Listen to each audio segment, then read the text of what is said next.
This poor woman's final moments were captured on home security cameras. You can see her just running for her life as the gunman keeps firing. Kaijuan Taylor was a simple girl, living a simple life. Her social media posts showed that she was friendly, confident, outgoing, and a party animal. She had many ambitions in her life, but her fate altered forever in 2022 when she was attacked in broad daylight. So, what happened on that day? Who attacked her? And where are those perpetrators now? Surveillance camera footage collected from the street where Taylor lived showed the exact moment she was attacked. Let's find out how it all unfolded in today's video.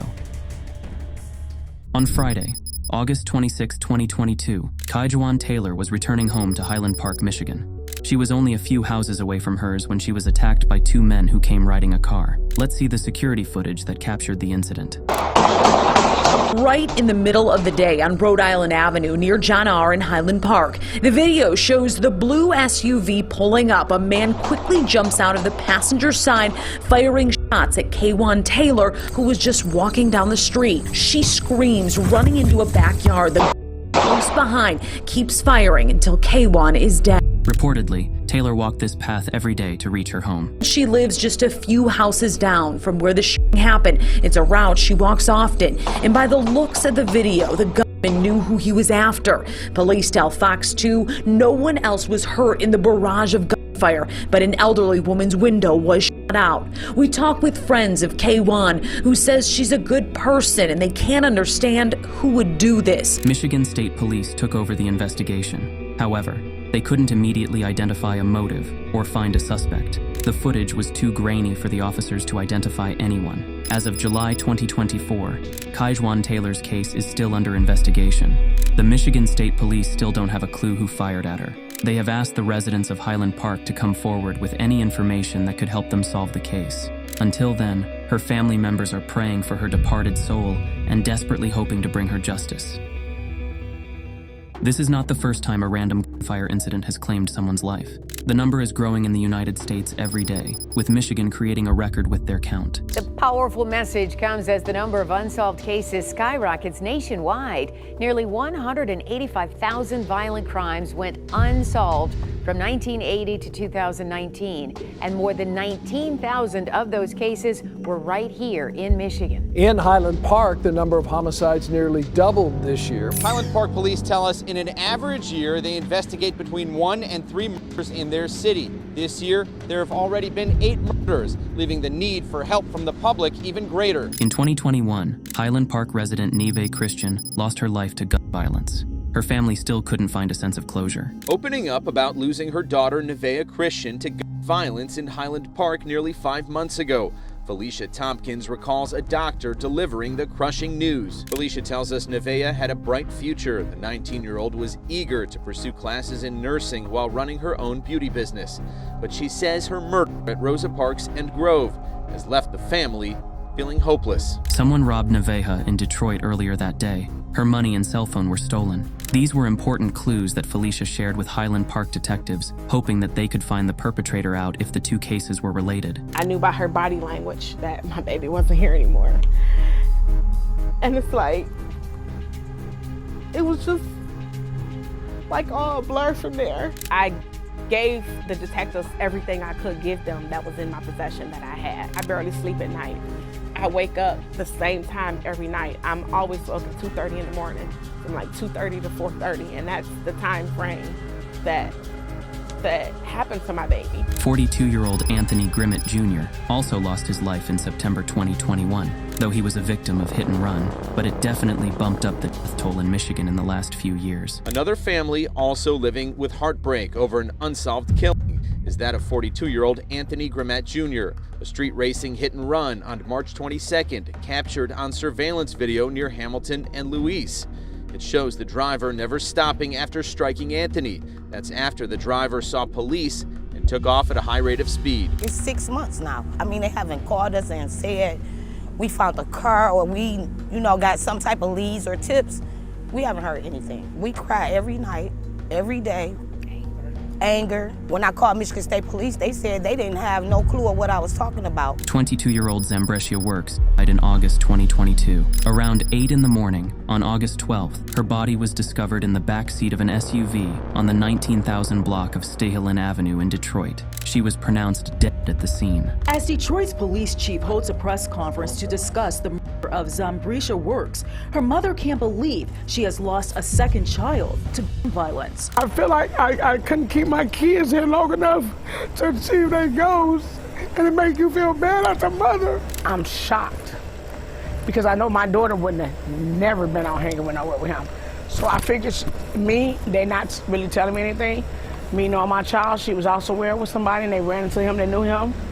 And he said something out the way to her and she said, I'm gonna tell my mom. Zambrisha was full of promise and had been working for the summer as a junior fire cadet for the Detroit Fire Department. She just touched us, her spirit, her energy, her love for the citizens of Detroit. Thankfully, the person who took her life was eventually arrested and charged. On Tuesday, 46-year-old Gregory Reynolds was arraigned on several charges, including one count of first-degree murder for the killing of Zambrisha. Police say it was over a simple argument. The homicide team has closed the case in the fatal shooting of a young rising star. The officers began their homicide investigation, and through technology and witnesses, they were able to identify the offender. And on Sunday, just this past Sunday, August 21st, we took him into custody. In court Tuesday, it was revealed that Reynolds is no stranger to crime. He does have from 1999 assault with intent to murder. The judge denied bond for Reynolds, and he will remain in the county jail. Allegedly indicated that he told a witness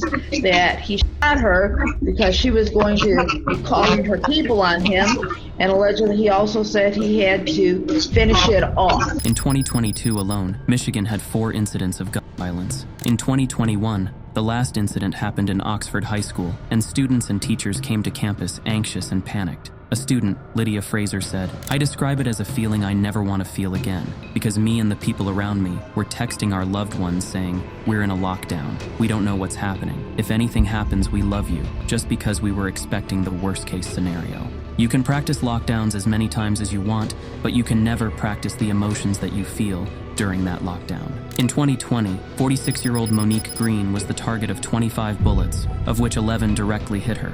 She was found deceased in her vehicle near her home. And unfortunately, like the other attacks, the police couldn't identify a suspect. Monique Green, the latest victim, she was found lying in the street last night near her home. In this particular latest homicide, absolutely 25 shots fired. This woman was hit 11 times. There was a homicide here just about 48 hours ago, and then 4 in total in the past 6 weeks. Detectives working around the clock, trying to get these people who are firing the weapons off the street, trying to get justice for these families. Caller states he heard some gunshots, and now he sees somebody laying on the ground. He got several rounds, bingo down. When reporters spoke to the investigating officers, they were left shocked after hearing the details of the case. 25, I think, is what the number is coming in at. How many? About 25. You got a lot of cases right now.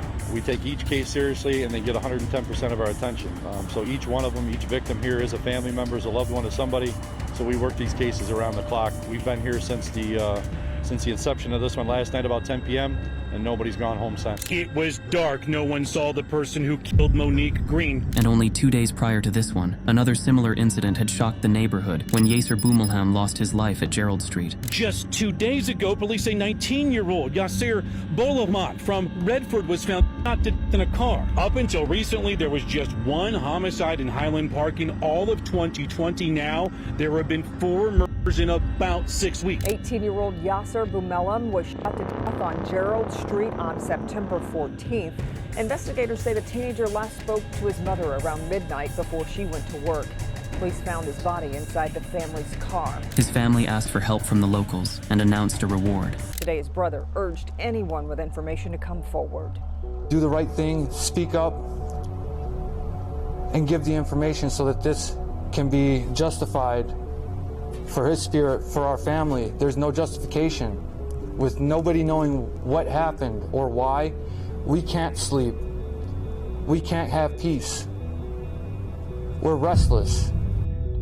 Crime Stoppers is offering a cash reward of up to $2,500 for information that leads to an arrest. And a month before that, it was time for James Hill. August 21st, video the local 4 defenders obtained shows a man gunned down 39-year-old James Hill in the parking lot of the Parkside Coney Island. In February 2021, a Detroit woman named Brandy Nelson went missing, and her body was found 2 weeks later. It's the news the Detroit family was so hoping not to get. Tonight, the 2-week search for a missing woman has ended in the worst possible way. Police have confirmed a body found inside a home on Drexel is that of Brandy Nelson. Sadly, Brandy leaves behind a 6-month-old daughter.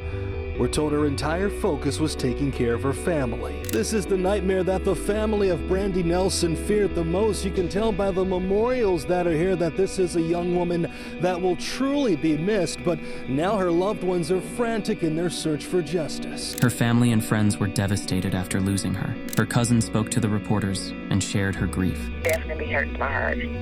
Like, it's literally stabbing the heart. It hurts that someone could do someone like that and just, like, she was a human being. She had a life. Maybe I could have did something a little sooner, or I don't know. It hurt. It just hurt. Her mom and her baby were her lifeline. She lived for them. She was so proud. She was so happy to be a mom. She deserves justice.